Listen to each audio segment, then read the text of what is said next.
Bunda lambungnya itu sering panas, ini karena apa ya?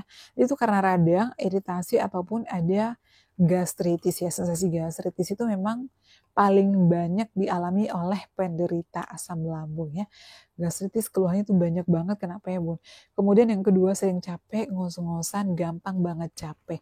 Yang ketiga kelingan ya. Di sini aku bakal bahas lagi karena pada saat aku live tadi itu banyak sekali yang nanya tentang ketiga hal ini.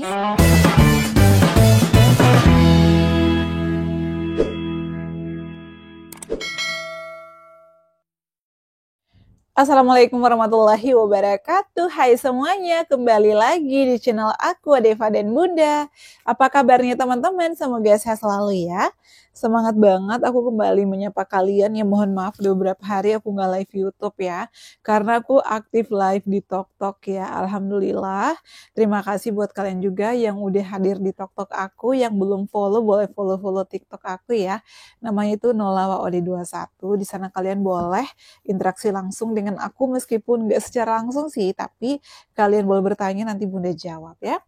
Nah di video kali ini aku bakal bahas lagi seputar asam lambung GERD anxiety ya. Banyak banget komenan kalian yang belum sempat Bunda jawab karena akhir-akhir ini Bunda lumayan padat banget aktivitasnya dari Juli ke Desember itu padat banget ya. Tapi Bunda selalu mengusahakan ya waktu untuk tetap bikin video-video dan juga menjawab pertanyaan kalian. Kalau live mungkin bisa sekali atau 2 kali seminggu aja ya untuk di YouTube.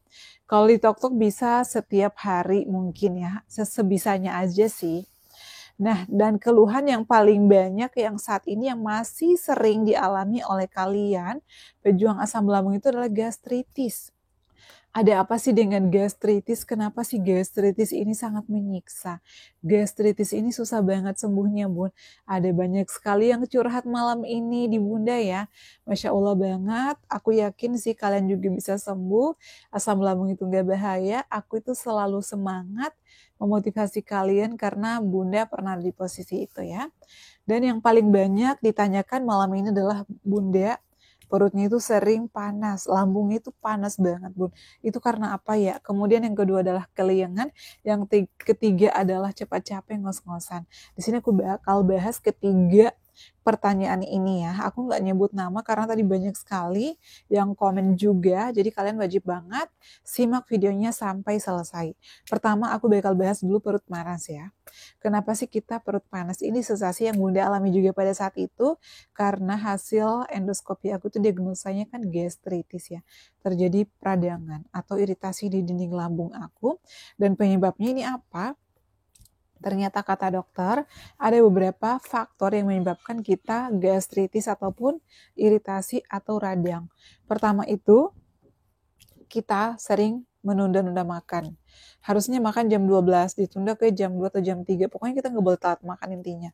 Yang kedua adalah kita itu makannya berlebihan, gak dikunyah halus, terburu-buru. Jadi itu juga bisa menjadi pemicu. Kemudian yang ketiga adalah biasanya yang membuat kita perutnya panas ya karena iritasi ataupun radang, kita biasanya lagi konsumsi obat sesuatu, misalnya kalian lagi demam atau lagi ngalamin sakit sesuatu, dokter ngasih obat. Tapi obat ini dikonsumsinya ada anjurannya, setelah makan ya konsumsinya. Tapi biasanya ada teman-teman, aku hanya mau minum aja atau hanya makan permen aja dulu baru konsumsi obat. Itu salah. Jadi kalau dokter udah bilang konsumsi obat ini setelah makan, berarti kan harus ada nasi yang masuk dong, bukan permen.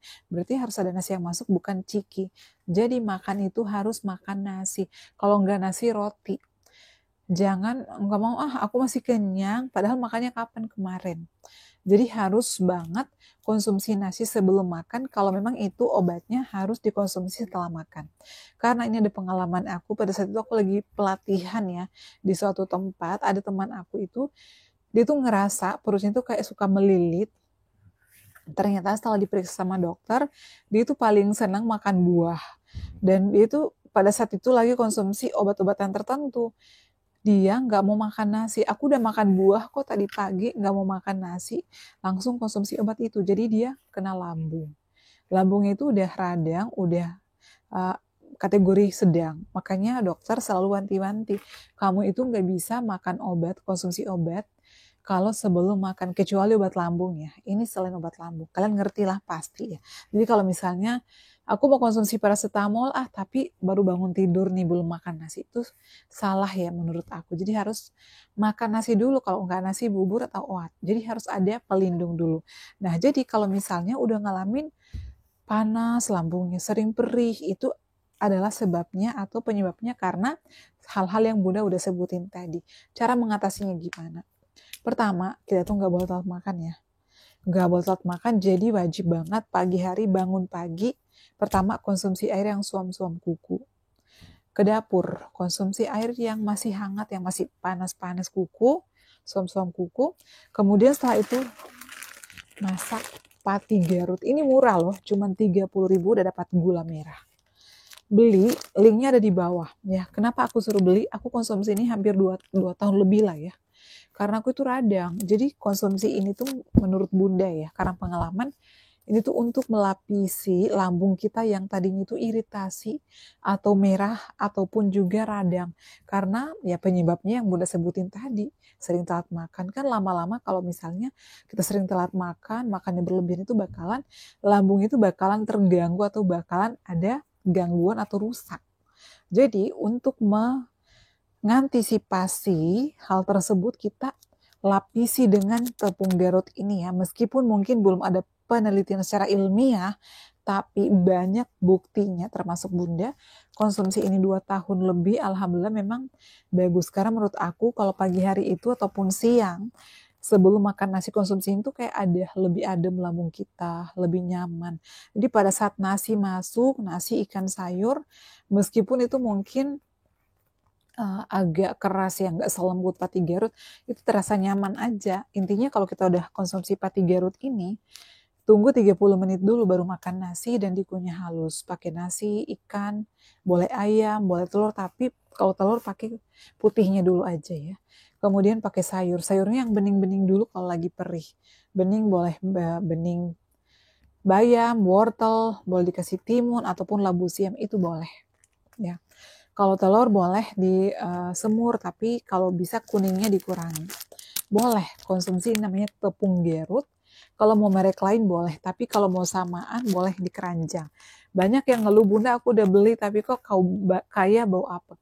Ini Bunda selalu stoknya banyak ya, jadi kalian boleh check out ya, karena kebetulan Bunda itu punya langganan distributornya. Jadi kalian boleh check out, ini udah ada gula merahnya ya. Cara buatnya itu udah Bunda videoin, kalian boleh cek di video Bunda yang lainnya ya. Nah, kalau misalnya aku nggak mau yang itu Bun, pengen yang instan, boleh jenang gemi. Jenang gemi ini tinggal seduh, satu saset ini 100 ml air ya. Boleh diseduh aja ke dalam air panas 100 ml. Tapi sebelum diseduh itu dikasih air biasa dulu sampai larut. Kalau udah larut boleh diseduh pakai air panas ataupun juga bisa diaduk-aduk di atas kompor. Sampai kayak buburnya juga bagus, ada rasa gula aren, rasa vanila, ada rasa klepon, ada rasa pisang ya. Itu Bunda belinya pada saat bulan Ramadan, karena kemarin sebelum buka puasa Bunda, sebelum makan apa-apa konsumsi ini dulu. Salah satunya aja ya, boleh pilih, boleh ini, boleh ini. Kalau mau dua-duanya boleh, tapi jangan barengan konsumsinya. Tapi kalau misalnya pengen ikhtiar dengan air tajin aja Bun, yang murah boleh. Bisa beli beras organik ataupun beras yang ada di rumah ya. Caranya udah selalu Bunda kasih tahu, 2 sendok cuci bersih, dimasak sampai matang, sampai mendidih, kuahnya diambil, konsumsi dalam keadaan dingin atau som-som kuku. Itu juga bagus untuk mengatasi lambung itu perih atau panas. Karena ya itu tadi sensasi dari si radang ataupun yang iritasi. Kayak gitu ya terkait perut panas. Kemudian selama kalian ikhtiar dengan tepung Garut, pati Garut, pun kalian ikhtiar dengan air tajin ataupun jenang gemi, bisa juga konsumsi madu Zetsmak ya. Ini adalah obat lambung herbal terbuat dari 100% bahan alami, dan tentunya selama kalian ikhtiar dengan obat-obatan lambung herbal, obat tradisional ataupun obat dokter, wajib banget memantang makanannya ya. Pantangan makanan pasti udah tahu lah ya, pedas, cabai, kopi, soda, kafein, santan-santannya yang gurih-gurih, yang asin juga wajib banget dikurangi ya. Nah kemudian yang kedua aku bakal bahas kelingan. Kenapa sih kita sering kelingan? Itu dia, kita tuh nggak boleh telat makan. Kalau telat makan asam lambung itu udah naik ke kepala, Ya ke esofagus sempat pusing, kelengen. Kadang saraf mata kita itu mempengaruhi juga ya. Kadang sampai buram, kadang berair, itu juga karena bisa dari asam lambung. Bisa nggak sih asam lambung ke vertigo? Bisa. Kalau misalnya kalau udah riwayat itu harus hati-hati. Kemudian selama kelengan, jaga pikiran, kontrol pikiran, jangan stres, tidurnya yang cukup, jauhi makanan-makanan pantangannya ya. Kemudian bisa konsumsi vitamin, bisa B-kompleks atau neurobion forte. Sebelum tidur malam boleh melakukan meditasi ataupun relaksasi agar badan kalian enakan dan gak selalu tegang ya. Itu bagus, kalian lakukan yoga juga bagus agar kalian juga nyaman dan nyenyak tidurnya. Itu yang kedua ya, terkait kelengan. Tidurnya yang cukup, perbanyak konsumsi air putih juga. Takutnya kalian dehidrasi, atau takutnya kalian kekurangan cairan, jadi lemas, jadi pusing, gampang capek. Nah, kemudian yang ketiga aku akan bahas terkait gampang capek, ngos-ngosan, Bun. Itu adalah karena dari asam lambung kita yang udah naik ke esofagus. Biasanya tuh di sini tuh kayak penuh banget. Aduh Bunda cepat capek. Jangankan ngomong, makan ngunyah aja kadang, aduh capek. Jadi teman-teman, kalau udah ngalamin ini, atur juga jadwal makannya. Sebenarnya semua itu berhubungan ya. Atur jadwal makannya. Porsinya kecil, dikunyah halus. Porsi kecil itu segimana sih Bun?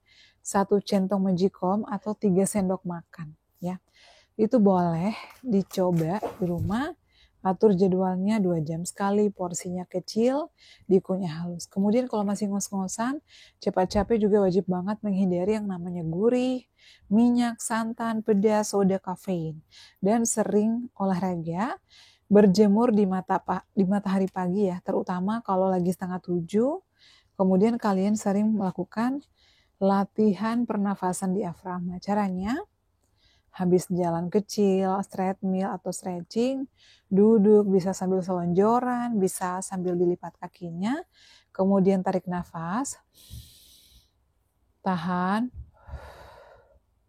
buang. Jadi itu membuat kita tuh plong, kemudian jangan mengangkat beban-beban yang berat. Nah, jadi teman-teman jangan mengangkat beban-beban yang berat, istirahatnya yang cukup, tidurnya juga yang cukup, pada saat tidur miringnya itu ke kiri. Ya. Kalau masih sering begah kembung, apa yang kita harus lakukan? Makannya sering, porsi kecil dikunyah halus, konsumsi jahe. Di sore hari itu bagus ya, setelah makan malam. Misalnya makan malamnya jam 6 sore atau 6:30, 1 jam setelahnya boleh konsumsi jahe. Kemudian juga bisa dibantu konsumsi air kelapa hijau. Air kelapa hijau ini dikonsumsinya kapan aja, di siang hari setelah makan ya. Tapi kalau misalnya aduh perutnya lagi sakit Bun, kemudian kerucuk-kerucuk, bunyi-bunyi kayak lagi berantem. Itu kenapa ya Bun? Nah itu karena ususnya juga aktif. Pada saat itu Bunda pun ngalamin ya. Jadi Bunda pada saat itu disarani sama dokter untuk konsumsi prebiotik ya. Kayak Yakult, Cimori. Tapi konsumsinya setelah makan ya. Kalian boleh coba di rumah. Jadi itu adalah terkait sering ngos-ngosan. Dan juga wajib banget hindari kayak makanan pantangan karena itu menjadi pemicu juga. Nah Bunda, kita boleh nggak sih konsumsi susu? Tadi aku spill susu SR ini untuk menambah nafsu makan. Tapi kalau lagi kembung, begah, engap, ngos-ngosan jangan dulu. Ini dikonsumsi kalau udah pemulihan tapi nggak nafsu makan. Boleh konsumsi ini tapi 1 jam setelah makan dan konsumsinya cukup sekali sehari. Jadi kalau kalian udah sembuh Bun, udah gak ada sensasi, cuman badan aku tuh masih kurus banget, gak nafsu makan, makanan-makanan aku itu kayak gak dinikmatin gitu. Boleh konsumsi ini ya, ini tuh bagus banget, namanya susu SR Gomilko, atau bisa konsumsi madu gomuk. Kalau enggak ini bisa konsumsi gomuk. Itu juga bisa menambah berat badan atau menambah nafsu makan ya. Kemudian sering mengganjal di sini tuh karena asam lambung itu udah naik ke esofagus ya. Jadi teman-teman kalau sikat gigi odolnya pakai Barakat ya. Ini bagus, atau Pepsodent Siwak itu yang sering Bunda pakai dulu, sama kumur-kumurnya ini. Kumur-kumur Siwak Salt yang Total Care ini enak banget. Gusi kita yang tadinya sering sakit, jendil-jendilan, keropos giginya, kumur-kumur pakai ini tuh bakalan lebih fresh, lebih enak dan gak ada bau-bau mulut. Dan saran Bunda juga setelah sarapan pagi wajib konsumsi madu ya, agar nggak gampang capek, nggak gampang lemas. konsumsi madu besahani atau madu yang lainnya. Kalau mau konsumsi vitamin B kompleks atau neurobion ya. Nah, kalau yang masih sering batuk di malam hari ataupun sering capek banget, tulang-tulangnya sakit, sendi-sendinya sakit, boleh etapanesia. Jadi itu ada perbedaannya ya fungsinya Gomilko sama etapanesia. Jadi sesuaikan dengan kondisi kalian ya. Oke ya teman-teman, cukup sekian sharing kali ini. Semoga bermanfaat ya. Terima kasih yang selalu setia nonton video-video aku. Jangan lupa dukung aku terus ya dengan cara like, comment, share, dan subscribe. Assalamualaikum warahmatullahi wabarakatuh. Sampai ketemu lagi di video-video aku selanjutnya. Bye!